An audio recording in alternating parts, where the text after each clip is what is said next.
I never imagined a single evening could change the course of my life.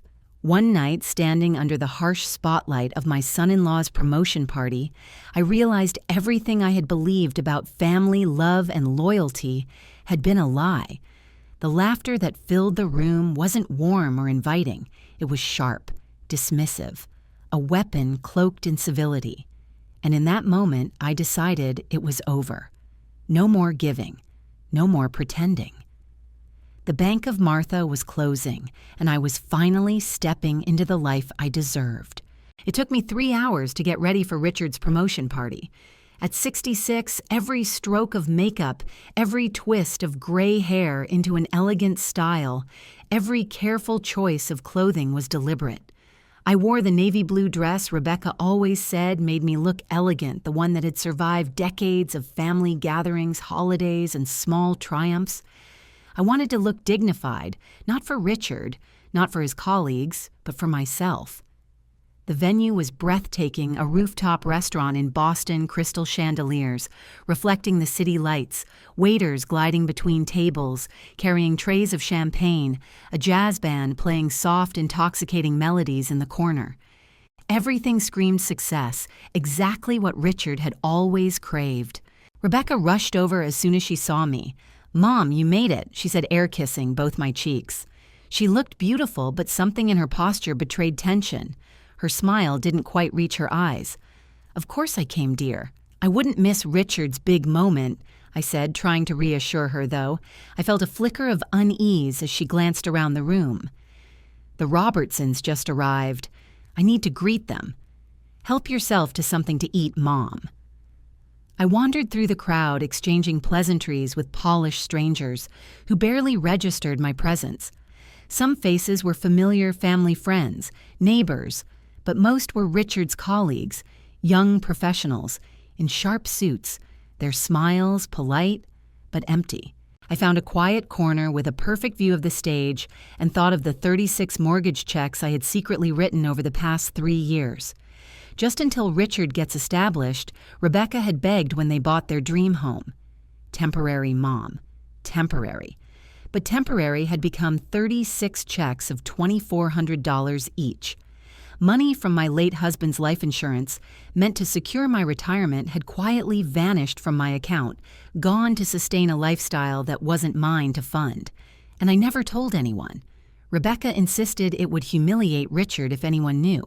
When Richard finally took the stage, champagne glass in hand, his easy confidence filled the space. He was always charming, disarming at first glance, but now I could see the undercurrent, the small cruelties, the dismissive glances, the subtle ways he diminished me at family dinners. My mother-in-law only came because she heard there would be good food, he said, grinning as he caught my eyes. Laughter rippled through the room, polite yet uncomfortable, the kind that made you want to disappear. My smile froze. 36 checks, countless acts of generosity, and this was the thanks I received, ridicule disguised as humor. Rebecca's laugh rang hollow beside me, her eyes darting nervously to read my reaction. She knew. She had always known. The speech continued, but I no longer heard the words. I slipped out quietly after the crowd dispersed, calling a taxi without glancing back. That night, for the first time in years, I faced the truth about who they really were. And the next morning, I opened my checkbook hand steady and wrote "canceled" across the mortgage check. I was done being their bank. The old Martha, the one who would have apologized, written a new check, and kept the peace, was gone. The phone rang at 7:43 a.m., piercing the quiet of my kitchen. Rebecca's name flashed on the screen. I took a deep breath before answering. "What the hell, Mom?" Her voice was sharp, frantic. The mortgage payment bounced. The bank called Richard. "Do you realize what this does to our credit score?" I looked out the window at the maple tree I had planted with John 30 years ago, its leaves just starting to turn gold. "I canceled the check," I said calmly. There was a stunned silence. Then her voice, lower now, trembled with disbelief. "You what? Why would you do that?" I let the memory of that spotlighted moment at the party rise in my mind, the laughter, the smirk on Richard's face. "I think you know why, Mom. If this is about Richard's joke at the party, was it a joke? Because jokes are meant to be funny. I didn't find it very amusing to be humiliated in front of strangers. Rebecca sighed dramatically, the old manipulative cadence slipping in. You're overreacting. Richard was just trying to lighten the mood. That's his sense of humor, making fun of the woman who's been paying your mortgage for 3 years. My lips pressed into a thin line. This isn't just about the party. This is about respect, or rather the lack of it. Another silence followed, heavier this time. When she spoke again, it was coaxing familiar from my childhood, the voice I knew well. Mom, please. It was one bad joke. Let's not ruin our relationship. I closed my eyes, remembering every little joke over the years, Richard commenting on my outdated clothes at Thanksgiving, questioning if I could use a smartphone at Christmas, or mocking my driving ability. This isn't punishment, Rebecca. I'm simply stopping something I should have never started. There was a pause, then the weaponized name of my late husband. Dad would be so disappointed in you. But instead of grief, clarity struck. No, Rebecca. John would be disappointed that his daughter is treating his wife this way. The line went quiet. I hung up and poured myself a cup of tea, savoring the first moment of calm I had felt in months. The phone buzzed again, but I turned it off. I was done reacting to their manipulation. 3 days of blessed silence ended when the doorbell rang. Thursday afternoon, Michael, my son, stood on the porch, hands in his pockets, looking uncomfortable. Unlike Rebecca, Michael had always been a peacemaker. Hey, Mom, he said, leaning in to kiss my cheek. Got time for coffee, I motioned him inside. While I prepared the mugs, he sat at the table, fidgeting with a coaster. Rebecca called you, didn't she? I asked. He nodded. She said you cut them off because of some joke Richard made. She thinks you're overreacting. I imagine she is, I replied, settling into my chair. He stared into his coffee, hesitating before speaking. I think there's probably more to the story. I told him everything. The 36 mortgage checks, the hidden loans, the humiliating joke, the vacations, the furniture. Michael's expression darkened. That was a shitty thing for Richard to say. Yes, I said softly, and yet I've given them over $127,000. His eyes widened. Jesus, Mom, I didn't know about all that. There was a long, heavy pause. And Richard, he talks about you, Michael finally said, avoiding my gaze. My stomach tightened. Not very nicely, I assume. He swallowed. He calls you the ATM with wrinkles, saying you keep track of every penny so you can hold it over their heads someday. Each word twisted like a knife. And Rebecca, I asked quietly. Michael didn't answer. His silence was confirmation enough. The doorbell rang again, breaking the tension. I opened it to find Grace, my neighbor, carrying a casserole. Martha, I made too much lasagna. Thought you might like some. I invited her in, grateful for the interruption. Grace shook her head as she spoke. At the Miller's barbecue last month, Richard was telling people about your pension. Called you. And I apologize for repeating it. An ATM with wrinkles. Thought you should know. I pressed my lips together, fighting tears I refused to show. Michael looked stricken, whispering, Mom, I'm so sorry. I had no idea it was that bad. Grace reached over and patted my hand. Sometimes, Martha, when someone shows you who they are, believe them the first time. I nodded, a slow, solid feeling of resolution settling in. Without Richard's cruel joke, I might still be blind, still giving, still being used. The clarity lingered with me over the next few days, solidifying into a resolve I hadn't felt in decades. I pulled out the box of meticulously organized financial records I'd kept since John died, leafing through stacks of check stubs, withdrawal slips, and handwritten notes. Each page told a story of generosity exploited, of quiet sacrifices taken for granted. There was no shame in giving. There was only humiliation in being used. I called Harriet, my trusted financial advisor, first thing the next morning. Harriet, I need you to look at something, I said, spreading the documents across her office desk. She peered over her glasses, her expression sharpening with curiosity. Martha, you've been paying your daughter and son-in-law's mortgage for 3 years without telling anyone, she asked, incredulous. I nodded. Yes. And there are other withdrawals, too.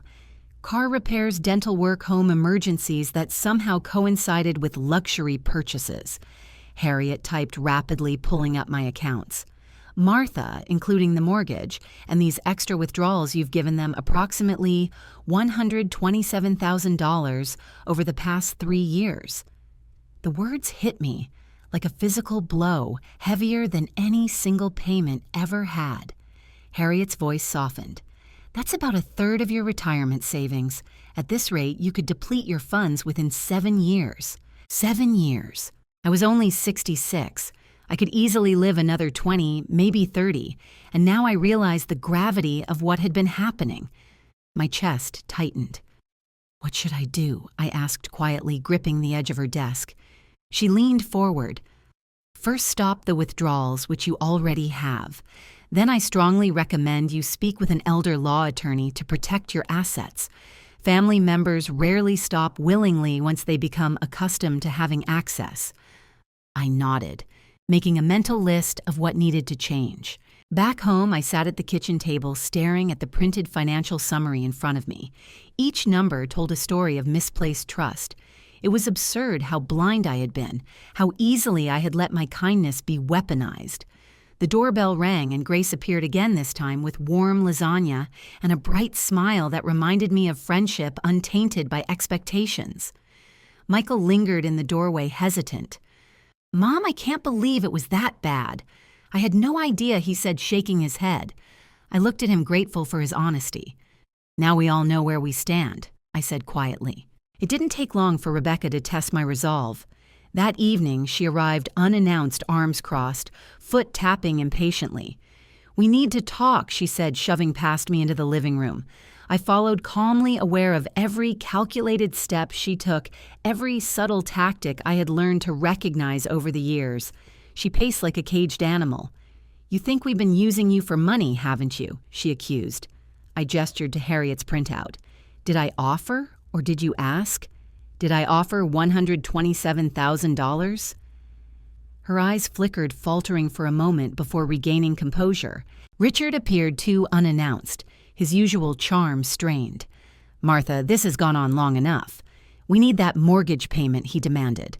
I placed the document between us. "Do you know you and Rebecca have taken $127,000 in the last 3 years? He glanced unimpressed, like it was a trivial inconvenience. "So what, you're not exactly hurting for money, and it's not like you have anyone else to spend it on."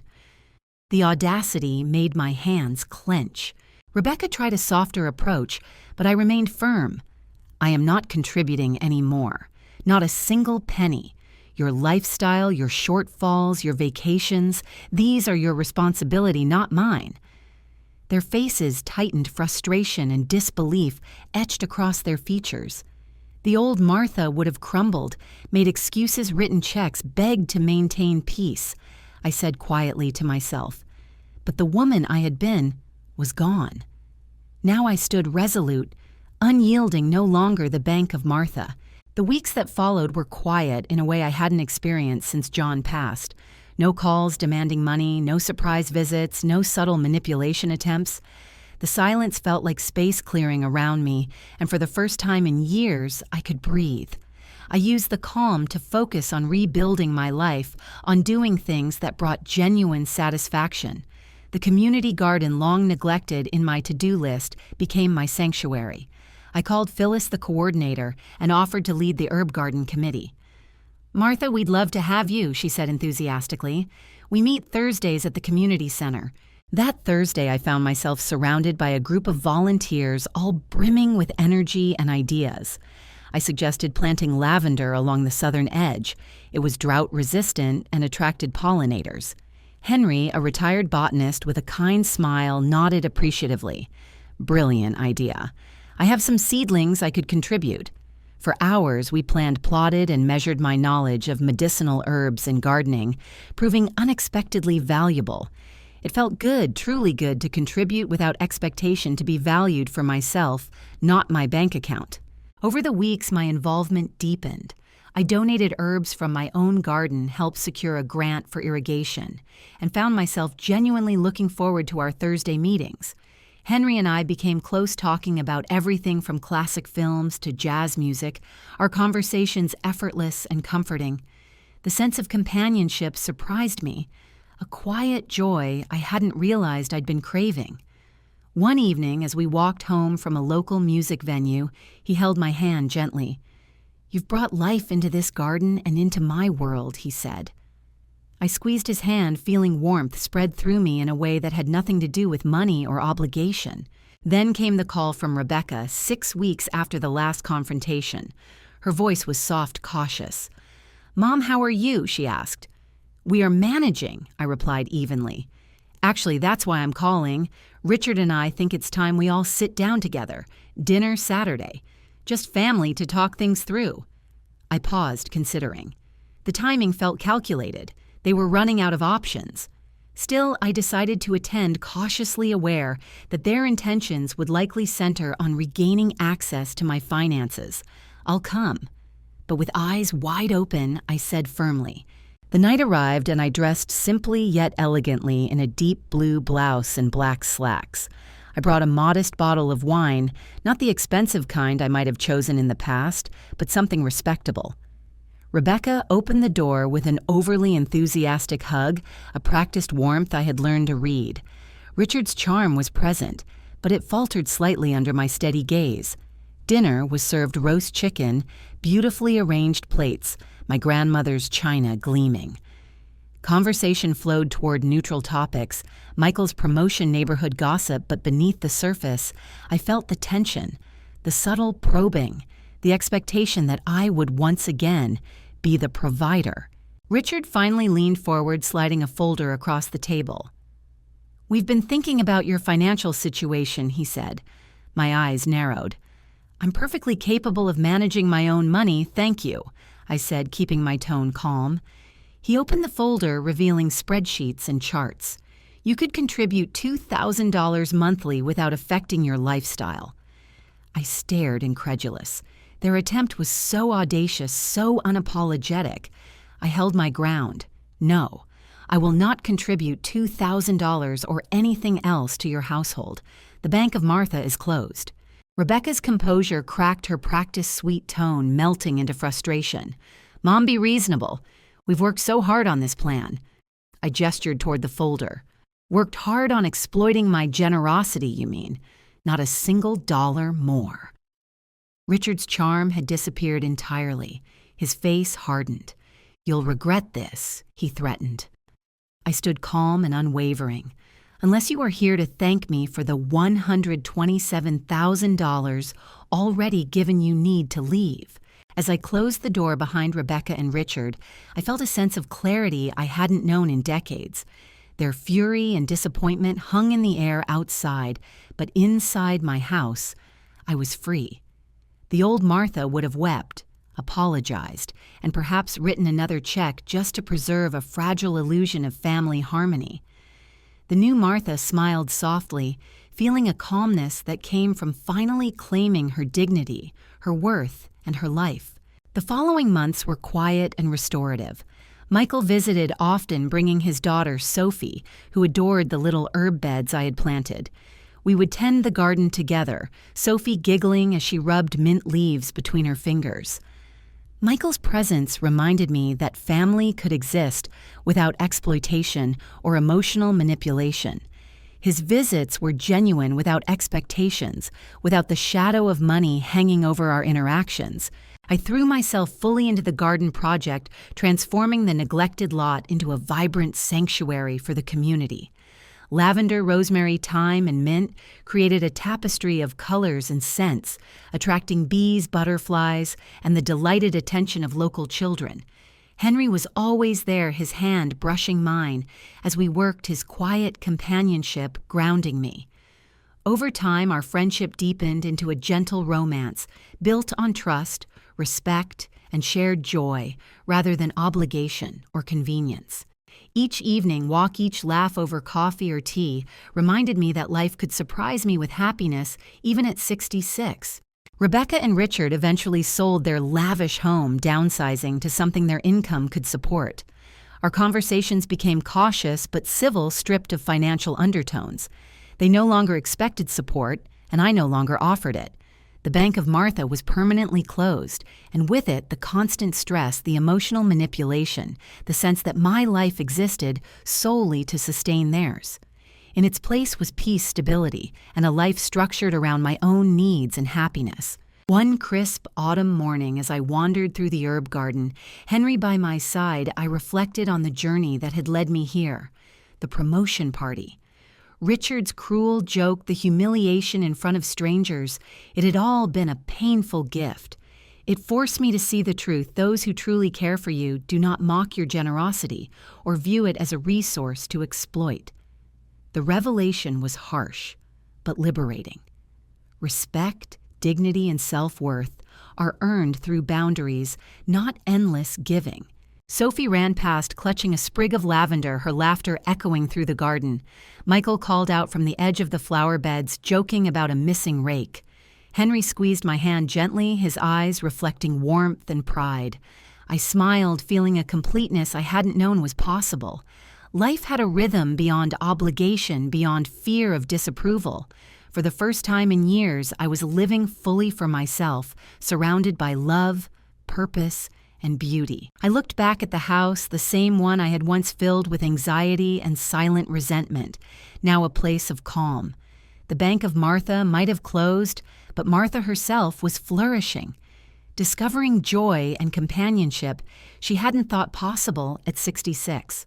The lessons were clear. Generosity must be balanced with self-respect. Love is not transactional, and sometimes the hardest confrontations lead to the most profound liberation. If you've ever felt taken for granted or used by those you love, remember this setting. Boundaries doesn't make you cruel, it makes you human. Protect your peace, honor your worth, and surround yourself with those who celebrate you for who you are, not what you can give. If Martha's story resonated with you, please like, share, and subscribe, and comment below where you're watching from. I'd love to hear your story too.